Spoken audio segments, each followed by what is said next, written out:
नमस्कार साथियों, मैं कुमुदकांत पांडे अपने ही चैनल पर आप लोगों का स्वागत करता हूं। आप मेरे इस चैनल को सब्सक्राइब कर लें, चूँकि दिसंबर सीटेट से जुड़ी हुई तमाम अपडेट को इसी चैनल के माध्यम से मैं बताने का काम करता हूं। साथियों, आप सभी लोगों को पता है कि दिसंबर सीटेट केस की सुनवाई 4 सितंबर यानी कल है। इसको लेकर आपके मन में तरह तरह के प्रश्न उठ रहे हैं, तरह तरह की शंकाएं उत्पन्न हो रही हैं। अतः इस वीडियो के जरिए मैं उन प्रश्नों का उत्तर देने का कोशिश कर रहा हूं। साथियों, आप सभी लोगों के बीच में एक कॉमन प्रश्न आ रहा है, वह यह है कि जिस प्रकार से नेशनल फेडरेशन ऑफ ब्लाइंड के द्वारा जो इस शिक्षक नियोजन पर रोस्टर को लेकर केस किया गया था, जिसका सुनवाई 19 अगस्त को होने वाला था, जो कि टल गया, उसका सुनवाई नहीं हो पाया। जिस प्रकार से स्टेट का केस लगातार टल रहा है, उसका सुनवाई नहीं हो रहा है। हालांकि आज स्टेट का एडमिट कार्ड भी आ गया है।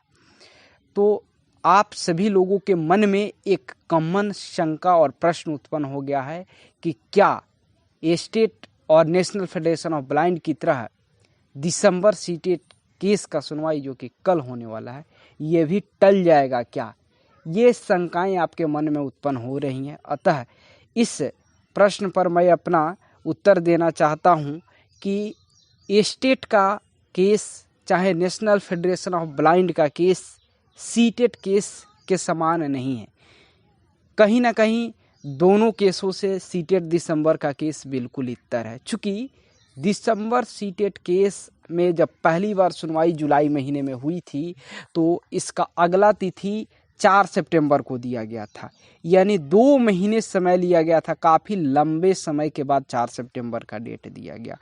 तो यदि हाईकोर्ट प्रशासन के द्वारा इतना लंबा समय दिया जाता है, और आप ऐसे में जान लीजिए कि जो शिक्षक नियोजन अभी चल रही है, इसको ससमय कराने के लिए और इस केस को जल्दी में फास्ट ट्रायल कराने के लिए, जल्दी से इस केस के संदर्भ में जजमेंट को दिलाने के लिए न केवल सरकार लगी है बल्कि सारे अभ्यर्थी लगे हैं। एक एक दिसंबर सीटेट अभ्यर्थी यह चाहते हैं कि कल के कल सुनवाई हो जाए और कल ही जजमेंट आ जाए, कल ही ऑर्डर कॉपी आ जाए। चूँकि कोई नहीं चाहता है कि ये 4 तारीख से एक दिन भी डिले हो, चूँकि हम लोगों ने काफ़ी लंबा इंतज़ार किया है और यहाँ तक तो धैर्य और इंतज़ार के साथ हम लोग टिके हुए हैं। लेकिन अब इससे ज़्यादा यदि डेट जाता है तो कहीं ना कहीं हम लोग का सब्र जवाब देने लगेगा और इंतज़ार और ज़्यादा नहीं किया जा सकता है। इसीलिए हम लोगों की चाहत है और ईश्वर से कामना भी है कि कल ही फर्स्ट आवर में इस केस की सुनवाई हो जाए और सेकेंड आवर में इसके जजमेंट को सुना करके ऑर्डर कॉपी दे दी जाए शाम तक। साथियों, आपको ये भी पता है कि शिक्षा विभाग के वरीय अधिकारी के द्वारा बिहार के महाधिवक्ता को पत्र लिखा गया था कि जल्दी से हाईकोर्ट में स्टे को वैकेट करिए, जल्दी से काउंटर एफिडेविट करिए, तमाम प्रक्रिया को करते हुए इस केस का फास्ट ट्रायल करिए ताकि बहाली को ससमय चुनाव पूर्व कराई जा सके। क्योंकि आपके सामने बिहार विधानसभा का चुनाव भी है और हम सभी अभ्यर्थी चाहते हैं कि एक बहाली में 10 साल 5 साल नहीं लगना चाहिए। एक तो बहाली 10 साल पर आती है और उस बहाली में भी यदि सालों साल लगने लगे तो ये काफ़ी हताशा और निराशा वाली बात होगी। तो हम सभी अभ्यर्थियों की चाहत है कि कल के कल सुनवाई होना चाहिए। हम लोग कल से एक दिन विलंब नहीं चाहते हैं। और मेरे जो दिसंबर सीटेट केस के जो एडवोकेट हैं, जो लर्नेड एडवोकेट हैं, चूँकि जिस केस के माध्यम से 6767 जिसके लर्नेड एडवोकेट हमारे पटना हाई कोर्ट के सीनियर वकील दिनू कुमार हैं और जो हमारे केस की OR रितिका रानी मैडम हैं, काफ़ी लर्नेड एडवोकेट ये दोनों हैं। चूँकि रितिका रानी मैम यंग ब्लडेड काफ़ी तेज़ तरार हैं और वो अपने सेशन की OR की टॉपर हैं पटना पूरे हाई कोर्ट की, और दिनू बाबू काफ़ी सीनियर वकील हैं जिन्होंने काफ़ी मेहनत और न्याय की पहली सीढ़ी तय करते हुए इस शिक्षक नियोजन पत्र पर स्टे लगाने का काम किया था। तो मुझे पूर्ण उम्मीद है कि आप देख सकते हैं कि जब NIOS DLED का केस चल रहा था उस समय भी बहाली चल रही थी, आवेदन की प्रक्रिया चल रही थी, लेकिन बहाली पर स्टे नहीं लग सका। लेकिन यदि दिसंबर सीटेट केस के पहले ही सुनवाई में यदि आपका स्टे ग्रांट हो गया, नियोजन पत्र पर स्टे लग गया, तो ये कहीं ना कहीं हमारे विद्वान वकीलों को क्रेडिट जाता है। मैं उनको धन्यवाद देना चाहता हूं कि उन्होंने पहली स्टेप को पार किया है। और मुझे पूर्ण उम्मीद है कि जिस प्रकार से उन लोगों ने स्टे ग्रांट कराया और जिस तरीके से बातचीत के क्रम में मुझे पता चला कि उन लोगों ने जिस तरीके से इस केस को हैंडल किया है और वे लोग जिस तरीके से इस केस के प्रति काफ़ी कॉन्फिडेंट नज़र आ रहे हैं, मुझे पूर्ण उम्मीद है कि दिसंबर सीटेट केस में निस्संदेह वे लोग जजमेंट दिलाने का काम करेंगे। और चूँकि केस की सुनवाई कब हो, किस डेट पर हो, किस आवर में हो, किस बेंच में हो, इसकी निर्धारण वकील के द्वारा नहीं होता है। इसका निर्धारण होता है पटना हाईकोर्ट प्रशासन, पटना हाईकोर्ट ऑफिस के द्वारा होता है। और ऐसे में आप देखिए कि जो दिसंबर सीटेट का केस है उसमें जो हमारे लर्नेड एडवोकेट हैं वे पूरी तरीके से कॉन्फिडेंट है कि कल के कल इस केस में बहस कराकर कल ही जजमेंट दिलाई जाए। चूँकि हम सभी अभ्यर्थियों ने अपने वकील से गुहार लगाया है कि ऐसा शानदार बहस किया जाए ताकि कल के कल जजमेंट आ जाए, एक दिन विलंब नहीं हो। और इसके लिए हमारे वकील तत्पर हैं। और हमारे वकील तो ये हाईकोर्ट प्रशासन ने लंबा डेट दे रखा था 4 सितंबर को। हम लोग तो कब का इंतज़ार कर रहे थे कि यदि शिक्षा विभाग तत्पर होती और जल्दी से जल्दी स्टे ग्रांट कर देती, काउंटर एफिडेविट कर देती इस बहाली के अंतर्गत जुलाई महीने में, तो मुझे लगता है कि इसका एक बहस पहले हो सकता था और इसका रिजल्ट भी कुछ आ सकता था।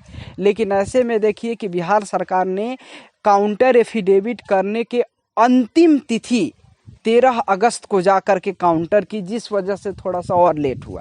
मैं उस पर नहीं जाना चाहता हूं, चूँकि हम सभी लोगों को पता है कि शिक्षा विभाग और शिक्षा विभाग में बैठे हुए कर्मचारी कितने एक्टिव हैं, ये हम सभी लोगों को पता है, अच्छी तरीके से पता है। और कहीं ना कहीं ये भी सही है कि विभागीय जितना कार्य हम लोग अपने निजी स्तर से जितना फास्ट करते हैं, कहीं ना कहीं शिक्षा विभाग और सरकारी विभाग के द्वारा उतने फास्ट काम नहीं होते हैं। एक फाइल को एक टेबल से दूसरे टेबल जाने में वे लोग 3 दिन का समय लेते हैं, लेकिन लंबा सी गुफा छोड़ते हैं कि हम बहुत जल्दी इस काम को कराने में लगे हुए हैं। बहरहाल जिस तरीके से स्टेट का केस टल रहा है, या आपको ये case national federation of blind का केस 19 अगस्त को टल गया, उसके आधार पर मुझे नहीं लगता है कि दिसंबर सीटेट का केस टलेगा। चूँकि दिसंबर सीटेट केस में 3-3, 4-4 इंटरवेंशन एप्लीकेशन फाइल हुआ है। सरकार के द्वारा प्रार्थना किया गया, हाँ, सरकार के वरीय अधिकारी के द्वारा महाधिवक्ता को भी पत्र लिखा गया कि आप जल्दी में बहाली को ओपन करा करके फास्ट ट्रायल कराइए। तो मैं तो सरकार यदि ऐसा की है तो मैं तो चाहूँगा कि निस्संदेह आप अपने महाधिवक्ता को इस कार्य में लगाइए और कल के कल इसका फाइनल सुनवाई कराइए। हम तो कब से कह रहे हैं, इसमें एक दिन, चूँकि कोई एक ही कार्य के लिए कितना लंबा संघर्ष करेगा, संघर्ष की भी एक सीमा होती है। अब जहां इसकी पॉसिबिलिटी है, इस पे हम लोग वर्क कर रहे हैं, तो पॉसिबिलिटी दिख रही है। अब इसे लंबा खींचना, अभ्यर्थियों के मानसिक तनाव को देना, ये अच्छी चीज़ें नहीं है। लेकिन मुझे पूर्ण उम्मीद हाईकोर्ट प्रशासन पर है, मुझे पूर्ण उम्मीद अपने लर्नेड एडवोकेट पर है। चूँकि जैसे ही हाईकोर्ट प्रशासन के द्वारा इनपुट दिया जाएगा, ऑर्डर किया जाएगा, चूँकि बहस होने के लिए सरकार हाईकोर्ट प्रशासन को हमारे वकील तक इनपुट पहुंचाना होता है। उसी इनपुट पर हमारे वकील मेंशन का काम करते हैं या अन्य भी काम करते हैं। तो हमारे वकील तो तत्पर हैं कि कल के कल सुनवाई करा के वे जजमेंट दिलाने के पक्ष में पूरी तरीके से कॉन्फिडेंट और होल टाइम तैयार हैं। लेकिन अब निर्भर करता है कि हाईकोर्ट प्रशासन क्या करता है। लेकिन मैं चाहूँगा कि हाईकोर्ट प्रशासन भी इस केस का फास्ट ट्रायल करा दे। दूसरी सवाल आप लोगों के बीच में है कि दिसंबर सीटेट केस को लेकर के आप लोगों ने जो इतना लंबा संघर्ष किया, रोड से लेकर के सोशल मीडिया से लेकर के अन्य भी आप जगह संघर्ष किए हैं, जैसे कि लीगल मैटर पर भी आपने अच्छे अच्छे वकीलों से संपर्क करने का काम किया है। साथियों, आप सभी लोगों को पता होना चाहिए कि पहले भी मैंने बोला है कि जो हमारे रितिका रानी मैडम और दिन्नू कुमार सर जो वकील हैं हमारे केस के, जिनके केस के द्वारा 6767 में स्टे ग्रांट हुआ, उसी केस का कल सुनवाई है। तो ये तो श्योर है कि जिनका केस है वे वकील तो उसमें निस्संदेह बैठेंगे ही बैठेंगे, और मुझे पूर्ण उम्मीद है कि उन्होंने इस केस को इतना लंबा लाया है, इतना मेहनत करके यहाँ तक लाने का काम किया है, तो निस्संदेह वे जिताने का कार्य करेंगे। चूँकि एक ही सुनवाई में स्टे ग्रांट कर देना ये कम बड़ी बात नहीं है। चूँकि मैंने एनआईवीएस डीएलएड का संघर्ष देखा है। हम लोग इंतजार करते थे कि जो आवेदन की प्रक्रिया चल रही है उस पर रोक लगे, लेकिन एक बार भी रोक नहीं लग सका। कई बार डेट बदला आवेदन का, लेकिन कभी भी स्टे ग्रांट नहीं हुआ। लेकिन देखिए कि दिसंबर सीटेट में स्टे ग्रांट हो गया। तो ये निर्भर करता है हमारे वकील के नॉलेज के ऊपर। यदि उन्होंने इतना मेहनत किया है तो वे इतने कैपेबल हैं कि निस्संदेह जजमेंट कल दिलाएंगे। और आप लोगों के बीच में एक और प्रश्न ये उठता है कि दिसंबर सीटेट केस में कितने वकील हैं। देखिए, आपके समक्ष 3-4 केस हैं, 3-4 केस किए गए हैं। तीनों 4 केस का एक ही लक्ष्य है कि कल के सुनवाई को प्रभावी रूप से उसमें बहस करके कल के कल इस केस को ख़त्म किया जाए और जजमेंट दिलाने का काम किया जाए दिसंबर सीटेट के पक्ष में। लेकिन मैंने बताया कि हाई कोर्ट में अभी कोरोना लॉकडाउन के कारण आप देख रहे हैं कि हाई कोर्ट का फंक्शनिंग नहीं हो रहा है। जो सुनवाई पहले एक बेंच में ज़्यादा से ज़्यादा केसों की सुनवाई होती थी, आजकल हाईकोर्ट की सुनवाई वीडियो कॉन्फ्रेंसिंग ऑनलाइन तरीके से हो रही है, वर्चुअल हो रही है। वर्चुअल में क्या हो रहा है कि कहीं ना कहीं पहले की अपेक्षा कम सुनवाई हो रही है। यदि आपके केस का लिस्टिंग 7 नंबर 8 नंबर पर दिखा रहा है तो ज़रूरी नहीं है कि कल के कल उस केस का सुनवाई हो जाएगा। वकील मेंशन में लगे रहेंगे, सारे काम करते रहेंगे कि जल्द से जल्द आईडी पासवर्ड आए और उस केस में बहस की शुरुआत की जाए, बहस शुरू हो। लेकिन स्थिति ये हो जाता है कि केस लिस्ट पर रहते हुए भी कभी कभी बहस नहीं हो पाता है, क्योंकि टाइम का अभाव हो जाता है। यही स्थिति नेशनल फेडरेशन ऑफ ब्लाइंड के साथ हुआ। लेकिन वकील से लेकर के हम सभी लोगों का एक ही मंशा है कि जल्द से जल्द इस केस की सुनवाई करा दी जाए। ऐसा नौबत ही नहीं आए, हम लोग का केस का लिस्टिंग 1-2 नंबर पर आना चाहिए, क्योंकि फर्स्ट आवर में सुनवाई हो, सेकेंड आवर में जजमेंट हो जाए, ताकि जल्द से जल्द इसका निपटारा हो जाए। ये संघर्ष कल ही विराम दे दिया जाए, क्योंकि इस संघर्ष को और डिले नहीं किया जाए और इस बहाली में और डिले नहीं होना चाहिए। बहाली दिसंबर सीटेट के पक्ष में हो, उन लोगों को शामिल किया जाए और जल्द से जल्द बहाली की प्रक्रिया दिसंबर सीटेट को लेते हुए पूर्ण की जाए। ये हमारी इच्छा है, सभी अभ्यर्थियों से लेकर के हमारे लर्नेड एडवोकेट का भी है। वकीलों की गिनती, वकीलों की संख्या पे थोड़ा सा भी ध्यान नहीं देना है, क्योंकि मैंने भी बतलाया कि 3-4 केस लगा है, लेकिन निर्भर करता है कि हाईकोर्ट के फंक्शन पे। यदि हाईकोर्ट का फंक्शन ये अलाउ करता है तो हो सकता है कि 4-5 केस के सभी केस के वकील कल ही बैठकर बहस कर लें। यदि लिस्टिंग पे सभी केस कल नहीं आ पाएगा, सभी केस टैग्ड नहीं हो पाएगा, तरह तरह की समस्याएं फंक्शनिंग को लेकर टेक्निकली हो जाती हैं, तो इतना श्योर है कि जिन्होंने दिसंबर सीटेट केस में पहला स्टेप का जजमेंट पारित कराया है यहाँ तक, वे निस्संदेह कल पारित कराने का काम करेंगे। हमारे दिन्नू सर, रितिका रानी मैडम इतने कैपेबल हैं कि वे कल जजमेंट दिलाएंगे।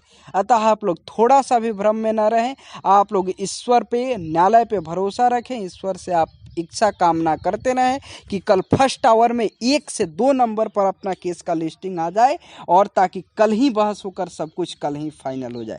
बहुत